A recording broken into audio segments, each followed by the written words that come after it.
Hello guys, ಎಲ್ಲರಿಗೂ ನಮಸ್ಕಾರಗಳು guys. ಇವತ್ತಿನ ವಿಡಿಯೋ ನೋಡ್ತಾ ಇರೋದು ಗೈಸ್, ನಾನು ಬಾಳೆ ತೋಟ ಅಂದರೆ ಅಡಿಕೆ ತೋಟದೊಳಗಿರೋ ಬಾಳೆ ತೋಟ ಬಂದವನಿ ನೋಡ್ತಾ ಇರೋದು ಗೈಸ್. ಇಲ್ಲಿ ಯಾವ ರೀತಿ ಅಡಿಕೆ ಸಸಿಗಳು ಐತೆ ಅಂತ ನಾನು ಈ ತೋಟದ ಅಲ್ಲೇ ಒಂದು ವರ್ಷದ ಹಿಂದೆ ನಮ್ಮ ವಿಡಿಯೋ ಮಾಡಿ ಸೆಂಡ್ ಮಾಡಿದೆ ಗೈಸ್. ಹಾಗೆ ಯಾವ ರೀತಿ ಇದ್ದೋ ಈಗ ಯಾವ ರೀತಿ ಐತೆ ಅಂತ ನೀವು ನೋಡ್ತಾ ಇರೋದು ಗೈಸ್. ಇದು ಆಮೇಲೆ ಬಾಳೆ ಹೇಳ್ಬೇಕಂದ್ರೆ ಇದು ಎರಡನೇ ಕೊಯ್ಲು ಗೈಸ್. ಎಲ್ಲ ಗೊನೆ ನುಕ್ಕೈತೆ.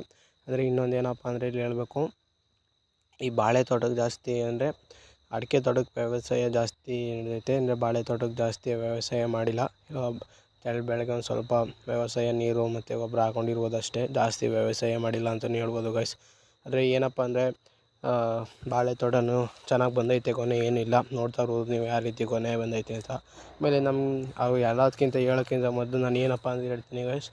ಈಗ ಅಡಿಕೆ ಗಿಡಗಳು ಈ ರೀತಿ ಐತೆ. ಈಗ ಅವು ಬಿಸಿಲು ತಡೀತು ಅಂದರೆ ಫಸ್ಟು ನಾವು ಏನಪ್ಪ ಇನ್ವಿಟೇಷನ್ ಅಂದರೆ, ಈಗ ನಾವು ಅಡಿಕೆ ತೋಟದೊಳಕ್ಕೆ ಬಾಳೆ ಗಿಡ ಸ್ಟಾರ್ಟಿಂಗ್ ಯಾಕೆ ನೆಡ್ತಾರೆ ಅಂದರೆ, ಈಗ ಅವು ಚಿಕ್ಕದ್ರಲ್ಲಿದ್ದಾಗ ಅವು ಬಿಸಿಲು ಹೊಡೆದು ಹೊಂಟೋಗ್ಬಿಡುತ್ತೆ ಅಂತ, ಆ ನೆರಳಾಗಲಿ ಅಂತಕ್ಕೋಸ್ಕರ ಬಾಳೆ ಗಿಡ ನೆಡ್ತಾರೆ.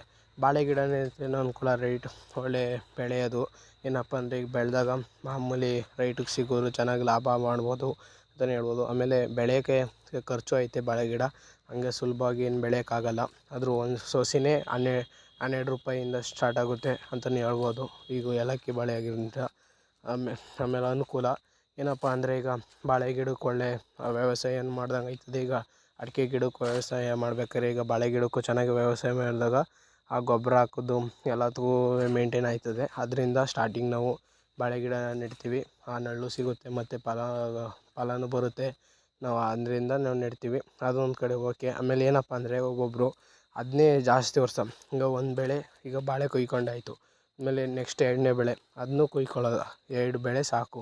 ಏನಕ್ಕೋಸ್ಕರ ಹೇಳ್ತಾನೆ ಅಂದರೆ, ಇಲ್ಲಿ ಅಡಿಕೆ ಗಿಡ ಚೆನ್ನಾಗಿ ಬರೋಲ್ಲ, ಈಗ ಹತ್ತೋದಿಲ್ಲ. ನಾವು ಹಂಗೂ ಬೆಳಿತೀವಿ ಅಂದರೆ ಏನು ಮಾಡಬೇಕು ಅಂದರೆ, ಈಗ ಅಡಿಕೆ ಗಿಡ ತವಿರೋ ಬಾಳೆ ಗಿಡ ಎಲ್ಲನೂ ಕ್ಲೀನಾಗಿ ಬಡ್ಡೆ ಸಹಿತ ಕಿತ್ತಾಕಬೇಕು. ಏನಕ್ಕೋಸ್ಕರ ಅಂದರೆ ಅದ್ರ ಹೊರವೆಲ್ಲ ತಿನ್ನೋದ್ರಿಂದ ಅಡಿಕೆ ಸಸಿಗಳು ಚೆನ್ನಾಗಿ ಬೆಳೆಯೋಲ್ಲ. ಅದರಿಂದ ಈ ಮಾತು ಹೇಳ್ತೀನಿ ಫ್ರೆಂಡ್ಸ್. ನೋಡ್ತಾ ಇರ್ಬೋದು ಫ್ರೆಂಡ್ಸ್, ಇಲ್ಲಿ ಅಡಿಕೆ ತೋಟ ಯಾವ ರೀತಿ ಐತೆ ಅಂತ ನೋಡ್ತಾ ಇರ್ಬೋದು ನೀವು. ಮಾಮೂಲಿ ಇಲ್ಲಿ ನಿಮ್ಮ ಮೊದಲೇ ನಿಮಗೆ ಹೋದ ವರ್ಷನೇ ಹೇಳಿದೆ ಅಂದರೆ ಈ ತೋಟದ್ದು ಯಾವ ರೀತಿ ಡ್ರಿಪ್ ಮಾಡೋರೆ ಅಂತೆಲ್ಲ ತೋರಿಸಿದೆ. ಈಗಲೂ ಅದೇ ರೀತಿ ಡ್ರಿಪ್ಪು. ಅಂದರೆ ಇನ್ನೊಂದು ಏನಪ್ಪ ವಿಷಯ ಹೇಳ್ತೀನಿ ಅಂದರೆ, ಇದು ಫ್ರೆಂಡ್ಸ್ ನಿಮಗೆ ಗದ್ದೆ ಬೈಲು ಅಂದರೆ ನೀರು ಗದ್ದೆ ಭತ್ತ ಬೆಳೀತಾರಲ್ಲ ಆ ಜಾಗ. ಅದರಿಂದ ಇಲ್ಲಿ ಮಳೆ ಟೈಮ್ ಆಗಿರ್ಬೋದು, ನೀರು ತುಂಬಿರೋ ಟೈಮಲ್ಲೆಲ್ಲ ವಂಡಿಲೆಲ್ಲ ಶೀತ ಇರುತ್ತೆ. ಮ್ಯಾಲೂ ವಾಟೆ ಒಂಚೂರು ಇದಾಗಿರೋದ್ರಿಂದ ಡ್ರಿಪ್ ಮಾಡೋದು ಇನ್ನೂ ಅನುಕೂಲ. ಅದರಿಂದ ಇವು ಗದ್ದೆ ಬೈಲಲ್ಲಿ ಡ್ರಿಪ್ ಮಾಡವ್ರೆ, ಅದನ್ನು ಹೇಳ್ತೀನಿ. ನೋಡ್ತಾ ಇರೋದು ಇಲ್ಲಿ ಯಾವ ರೀತಿ ಐತೆ ಅಡಿಕೆ ತೋಟಗಳು ಅಂತ.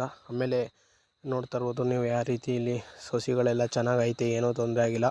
ನೋಡ್ತಾ ಇರ್ಬೋದು ನೀವು ಫ್ರೆಂಡ್ಸ್, ಇಲ್ಲಿ ಬಾಳೆ ಗಿಡನೂ ಐತೆ. ಅಂದರೆ ಈ ಸತಿ ಏನಪ್ಪ ಅಂದರೆ ಈ ಕುಯ್ಕೊಂಡು ಇನ್ನು ಬಾಳೆ ಗಿಡ ತೆಗ್ದಾಕ್ಬಿಡ್ತಾರೆ.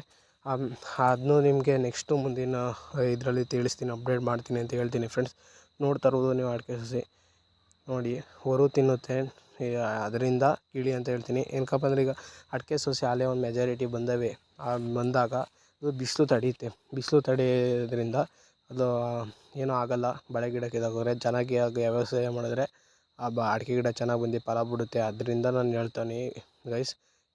ಏನೋ ಹೆಚ್ಚು ಬಾಳೆ ಗಿಡ ಚೆನ್ನಾಗೈತೆ, ಬುಡಕ್ಕಾಯ್ತಲ್ಲ, ರೈಟು ಐತೆ, ಹಂಗಾದಾಗ ಏನು ಮಾಡಿ ಅಂದರೆ, ಈಗ ಅಡಿಕೆ ಗಿಡ ಪಕ್ಕ ಇರ್ತದಲ್ಲ ಬಾಳೆ ಗಿಡ ಕಿತ್ತಾಕಿ, ಆಗ ಅದು ಅನುಕೂಲ ಆಗುತ್ತೆ ಅಂತಲೇ ಹೇಳ್ತೀನಿ.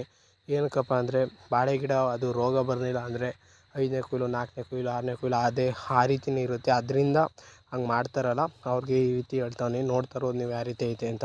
ಇದು ಗದ್ದೆ ಬೈಲು, ನೀರಿಗೆ ಜಾಸ್ತಿ ತೊಂದರೆ ಇರೋಲ್ಲ ಅಂತಲೇ ಹೇಳ್ತೀನಿ. ಆದರೆ ಏನಪ್ಪ ಅಂದರೆ ಜಾಸ್ತಿ ಶೀತ ಆಗ್ಬಿಡುತ್ತೆ ಒಂದೊಂದು ಟೈಮು, ಅದಕ್ಕೋಸ್ಕರ ಮೇಂಟೈನ್ ಮಾಡಬೇಕು ಚೆನ್ನಾಗಿ ಅಂತಲೇ ಹೇಳ್ತೀನಿ. ನೋಡ್ತಾ ಇರೋದು ಯಾವ ರೀತಿ ಐತೆ ತೋಟ ಅಂತ. ಬಾಳೆ ಗಿಡ ಅಲ್ಲೇ ಎಷ್ಟು ಹೊಂಟೋಗೈತೆ ಅಂತಲೇ ಹೇಳ್ತೀನಿ. ನೋಡ್ತಾ ಫ್ರೆಂಡ್ಸ್, ಈ ವಿಡಿಯೋ ಇಷ್ಟ ಆದರೆ ಲೈಕ್ ಮಾಡಿ, ಶೇರ್ ಮಾಡಿ, ಕಮೆಂಟ್ ಮಾಡಿ ಮತ್ತು ಸಬ್ಸ್ಕ್ರೈಬ್ ಆಗೋದು ಮತ್ತು ಮರಿಬೇಡಿ ಅಂತ ಮುಕ್ತಾಯಗೊಳಿಸುತ್ತಿದ್ದೀನಿ. ಎಲ್ಲರಿಗೂ ಧನ್ಯವಾದಗಳು ಫ್ರೆಂಡ್ಸ್.